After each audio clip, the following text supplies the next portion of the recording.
বৃষ্টি শুরু হয়ে গেছে, পুকুরের পানি দেখো কত সুন্দর, ওয়াও, তাই না? বৃষ্টির মধ্যে কিন্তু পুকুরের পানিতে এই যে এদিকে মালিক ভাইয়ের দোকানটাও বন্ধ। ওয়াও, দেখেন বৃষ্টি শুরু হয়ে গেছে। গ্রামের মেঠো পথ, বৃষ্টি শুরু হলে কেমন হয় দেখেন। এই জন্য আমি গ্রামকে ভালোবাসি।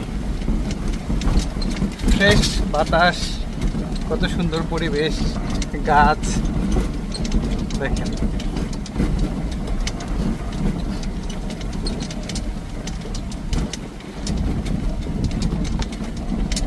ওয়াও, আয় বৃষ্টি ঝেপে ধান দিব মেপে। ওয়াও, লেবুর পাতা কর্মছা, যা বৃষ্টি ঝরে যা। এই যে দেখেন, বৃষ্টি শুরু হয়ে গেছে।